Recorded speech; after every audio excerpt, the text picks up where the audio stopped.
How did 12 battalion cooks end up holding a vital bridge under fire for 6 hours until relief finally came? Before this story even begins, understand this. If stories like this vanish, the men who lived them disappear a second time. If you believe sacrifices like theirs should never be forgotten, subscribe now without hesitating. If you don't, then go straight to the comments and explain why you are comfortable letting their memory fade into silence. On the morning of the 7th of March, 1945, as American forces pushed toward the River Rhine, a small concrete road bridge over a minor tributary near the German town of Remagen became the lifeline for an entire battalion of the 9th Infantry Division. It was never meant to be famous. It did not appear in grand operational plans. Yet on that cold, overcast day, 12 men, whose job description was simple feed, the troops would find themselves transformed into frontline fighters, standing between a German counterattack and the collapse of a fragile bridgehead. They were cooks of the battalion mess section, attached to a rifle battalion, moving up in support of the forces converging on the Ludendorff Bridge at Remagen, where American units had just seized the first intact crossing over the Rhine. As tanks, trucks, and jeeps thundered east, this smaller bridge behind the lines was tasked with carrying ammunition, fuel, and wounded, all under the threat of German artillery and local counterattacks. What happened next would become legendary in the memories of those who survived, even if official histories barely mentioned it.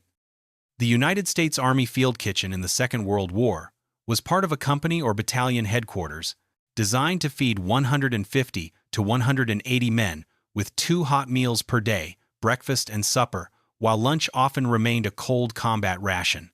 Cooks rose before dawn, hauling water, lighting stoves such as the M1937 field range, and filling insulated mermite containers with coffee and stew. Their tools were ladles, knives, and heavy pots, not rifles and grenades. In this battalion, the mess section counted a handful of non-commissioned officers and enlisted men, a staff sergeant mess chief, a couple of corporals, and several privates trained as cooks' helpers. Some had come from restaurants or bakeries back in the United States. One had been a butcher. Another had been a short-order cook in a small-town diner.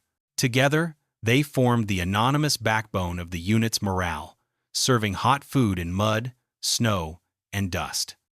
By March of 1945, the battalion had fought through France, Belgium, and into Germany as part of the push following the Battle of the Bulge, where units like those at Elsenborn Ridge had already learned the brutal cost of holding critical ground under relentless German pressure. Now, as the Allied advance approached the Rhine, the stakes were higher than ever. Any crossing, any bridge, any piece of intact infrastructure could become decisive. The cooks had followed the battalion's movements as usual, setting up field kitchens in farmyards and roadside clearings, always close enough to bring hot food forward but far enough, in theory, to avoid direct combat. But the war was entering a phase where rear areas were often only a few hundred yards from the front. Stragglers, pockets of German resistance, and sudden counterattacks meant that no one was truly safe. By the evening of the 6th of March, orders came down. The battalion would move to support the expanding bridgehead complex near Remagen, using a secondary road crossing over a small river just west of the main Rhine span. The mess section would bring up the field kitchen and supplies, then wait on the western bank until traffic eased enough to follow. It sounded simple. It would not stay that way for long. At first light on the 7th of March, the cooks rolled forward in their requisitioned trucks and trailers loaded with fuel, rations, and the bulky equipment of the field kitchen. The weather was gray and damp. The cold seeped through wool uniforms as low clouds hung over the hills of the Rhineland. The road to the bridge was clogged with vehicles, half-tracks, Sherman tanks, ambulances, part of the chaotic tide feeding the newly seized crossing at Remagen. The bridge itself was modest, a concrete span only a few dozen meters long, with low railings and a narrow 2-lane road crossing a minor river that fed into the Rhine downstream. On either side lay flat, muddy fields broken by hedgerows and scattered farm buildings. To the east, beyond a gentle rise, German artillery observers could look down from wooded slopes, watching for any sign of American movement. By 0900 hours, the battalion commander had moved his command group and some elements forward, leaving a small provisional guard at the bridge to manage traffic and protect the crossing from sabotage or surprise attack. The plan was for engineers and infantry to secure the approaches as the day went on, but plans in war are fragile things.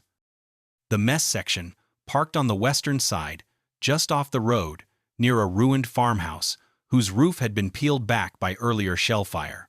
The cooks began to set up as best they could, laying out the field range, checking fuel, preparing coffee, and a simple hot meal for whichever troops passed through.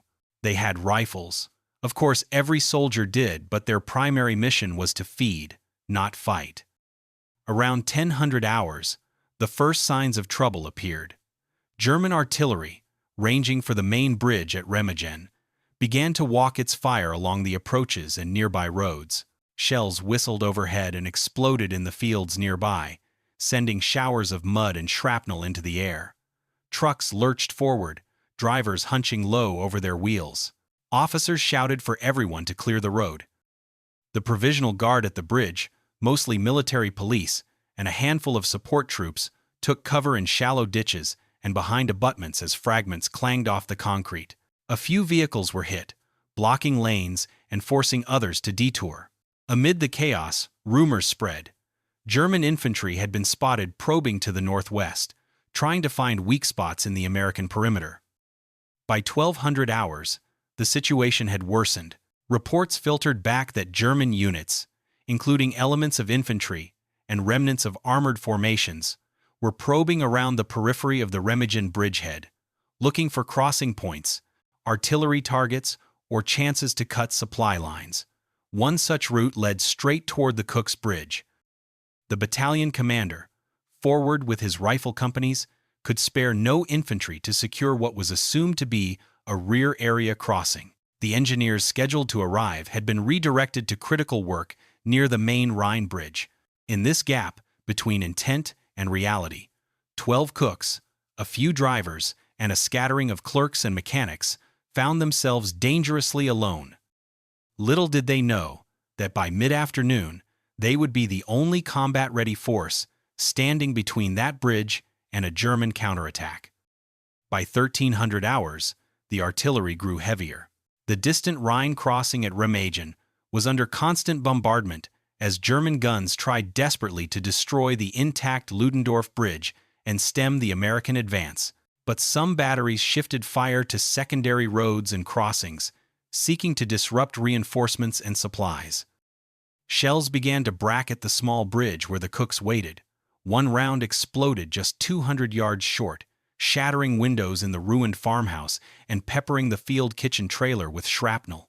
Another burst in the river itself, throwing a column of water and mud into the air.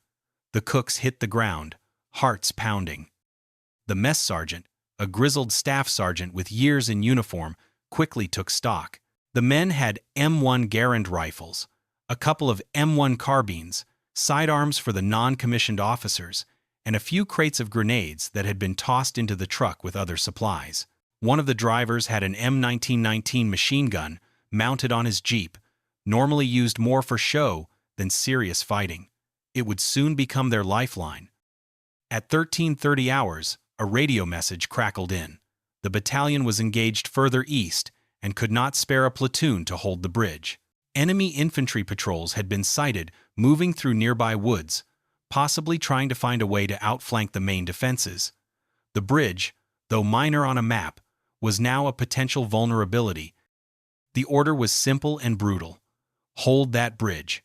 No unauthorized crossings. Don't let it fall into enemy hands. The cooks exchanged glances. Fear gripped several of them. They were trained to chop vegetables, not coordinate fields of fire. Yet they understood what losing the bridge would mean. Without it, ambulances evacuating wounded from the front would be forced to detour miles along secondary tracks. Fuel and ammunition convoys would back up, clogging already chaotic roads feeding the Remagen crossing. By 1400 hours, the first German probes appeared. Through the drizzle, shapes moved at the tree line on the eastern side of the river, about 400 yards away. A pair of German scouts, likely from a shattered infantry company, edged forward across the muddy fields, pausing to observe with binoculars. One of the cooks who had hunted deer back in Pennsylvania spotted them and raised his rifle. The mess sergeant placed a hand on his shoulder. "Wait, let them come closer. We can't give away our strength too soon." Their strength, of course, was a fiction. They had 12 men in aprons and field jackets, not a rifle company. Interior hallway aid station, with wounded cooks. Yet the terrain gave them one advantage. The western bank was slightly elevated, with the road descending onto the bridge. The ruined farmhouse and roadside embankments offered firing positions overlooking the span and the fields beyond. If they could remain unseen and fire from cover, they might convince the enemy they were a larger force. They began to improvise. The cooks stacked ration crates as sandbags, turning boxes of tinned meat and dehydrated vegetables into makeshift parapets. They dragged the field kitchen trailer sideways across part of the road, creating an obstacle that could double as cover. They positioned the Jeep with its M1919 so it could sweep the length of the bridge. By 14:30 hours, the stage was set. 12 cooks, a few support troops, and a small bridge in the German countryside stood on the brink of becoming a battlefield. The first real test came shortly after 1500 hours. A German patrol of roughly a squad, 10 to 12 men, broke from the tree line and began moving cautiously toward the bridge, spreading out in the fields and using shallow ditches for cover. They likely believed they were confronting only scattered rear area troops, perhaps lightly armed engineers or military police. The cooks waited, fingers slick with sweat on rifle stocks despite the chill. The artillery fire had shifted again, thundering somewhere closer to the Rhine, leaving an eerie, tense silence around the bridge. Only the distant rumble of guns and the flapping of a torn road sign broke the stillness. At 200 yards, the mess sergeant gave the order. Now. A single crack from an M1 Garand echoed over the water, followed by a ragged volley as the cooks opened fire. The Jeep's machine gun roared to life, sending a stream of .3 caliber rounds stitching across the field. Caught in the open, the German patrol dove for the ground. 2 men fell and did not rise. Others scrambled back toward the tree line, dragging a wounded comrade. The cook's inexperience showed some fired too quickly. Others forgot to work the safety or reload smoothly, but the effect was enough. To the Germans, under fire from multiple positions, it seemed they faced a prepared American defensive line. The patrol broke contact, leaving behind a machine pistol and a pair of rifles in the mud. Relief mingled with shock among the cooks. They had fired in anger, aiming at men rather than paper targets. One young private stared at his trembling hands, the smell of cordite mixing with the ever-present scent of coffee still bubbling in a battered pot near the farmhouse. But there was no time for reflection. By 1600 hours, more movement appeared at the distant hedgerows. This time, the enemy was stronger. Through the drizzle and smoke, the cooks spotted at least 2 machine gun teams setting up, with additional infantry filtering into position. Occasional shots cracked overhead, testing the American positions. The mess sergeant knew they could not win a prolonged firefight against superior numbers and heavier weapons. Their only hope was to delay, disrupt, and convince the Germans that the bridge was too costly to take quickly. For the next hour, the bridge became a deadly game of nerves. German machine guns opened up in long, stuttering bursts, chewing into the concrete abutments and sending splinters flying from the farmhouse walls. The cooks hugged the ground, returning fire in shorter, controlled bursts whenever they saw a helmet or muzzle flash. Artillery joined the chorus. A German mortar section somewhere beyond the tree line began dropping shells onto the western bank and road approaches. One round exploded just behind the field kitchen trailer, overturning a stack of ration boxes and sending one of the cooks sprawling, ears ringing. He crawled back to his position, face gray with shock, but determined to stay. By 1700 hours, the situation grew desperate. Ammunition stocks were running low. The cooks had not brought forward the volumes of rifle and machine gun cartridges a regular infantry platoon would carry. Casualties were mounting too, 2 men wounded by shrapnel, another grazed by a bullet while moving between positions. The mess sergeant bandaged them as best he could, then sent them back onto the line. There was nowhere safer to go. For the men on that bridge, time seemed to stretch. Each minute under fire felt like an hour. The roar of distant artillery at Remagen, the crack of rifles, the dull thump of mortars, it all blended into a single, oppressive soundscape that pressed on their nerves. Yet still they held. At around 17:30 hours, the German commander facing them made his next move. A larger infantry element, perhaps a reinforced platoon of 30 to 40 men, emerged from the cover of the woods and fields, advancing in rushes toward the bridge. Machine gun fire swept the American positions, forcing the cooks to keep their heads down. A few enemy soldiers began probing along the riverbank, searching for a ford or another crossing. The cooks responded with everything they had. The Jeep's M1919 chattered until its barrel glowed, cutting down a group that tried to sprint toward the road. One of the cooks, his apron long since discarded, fired from a second-story window of the farmhouse, using its height to spot movement among the hedges. Another, normally in charge of coffee, crawled forward to a roadside ditch and hurled grenades down the slope, the explosions tearing into the soft earth near the far bank. Still, the Germans closed the distance. At 100 yards, bullets were snapping past the cooks' faces, chipping chunks of concrete from the bridge rails. The air smelled of burned powder, wet earth, and the metallic tang of blood. By 1800 hours, after roughly 3 brutal hours of on-and-off fighting, the defenders were at their limit. Ammunition was nearly exhausted. The machine gun had only a few belts left. The wounded groaned in the farmhouse hallway, where a makeshift aid station had been set up using ration crates as stretchers. Fear settled in like the cold. Some men thought of home of kitchens, families, and meals shared before the war. Others thought only of the next incoming round, the next shouted order. It seemed only a matter of time before the German attackers massed for a final push that would overrun the bridge. Little did they know that, elsewhere, American armored columns were fighting their own race against time to reach them. As the sky darkened toward evening, the cooks' world narrowed to a few yards of ground around each of their positions. The bridge, once just a crossing on a map, was now a line they refused to abandon. At approximately 18:30 hours, the Germans launched what seemed to be a coordinated assault. Machine guns laid down suppressive fire, while infantry squads moved in bounding overwatch toward the bridge approaches. The cooks ducked behind their makeshift barricades, concrete and ration crates splintering under the onslaught. The mess sergeant made a decision. If they could not match fire with fire, they would use deception. He ordered his men to shift positions constantly, firing from different angles, and never staying exposed long enough for the enemy to fix their exact numbers. They shouted to one another using call signs and unit designations normally used by full rifle platoons, hoping that any German listeners would believe they faced a much larger force. "Second squad, left flank, lay it on them," one cook yelled, though there was no second squad. "Third section, watch that tree line," another called, reloading his Garand with shaking hands. The Jeep's gunner fired short, vicious bursts, then ceased, giving the impression of multiple machine guns rotating in and out of action.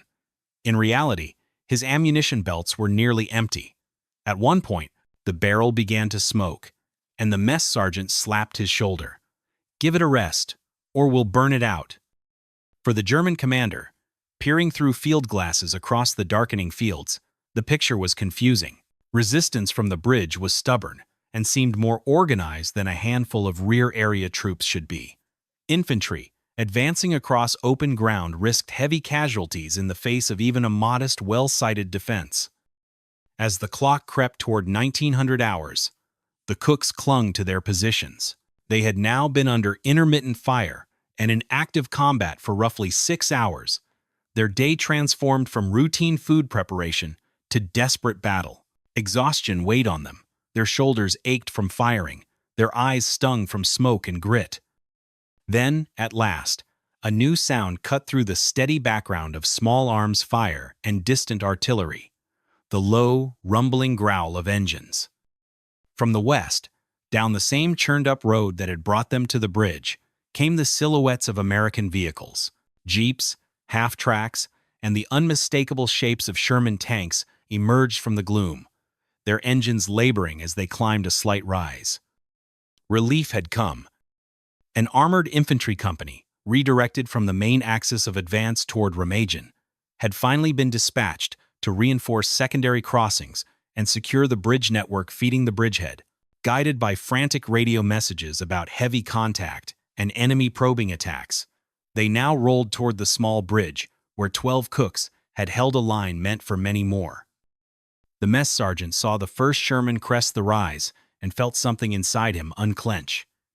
He shouted to his men, voices hoarse but jubilant, "Hold your fire! Friendlies coming in."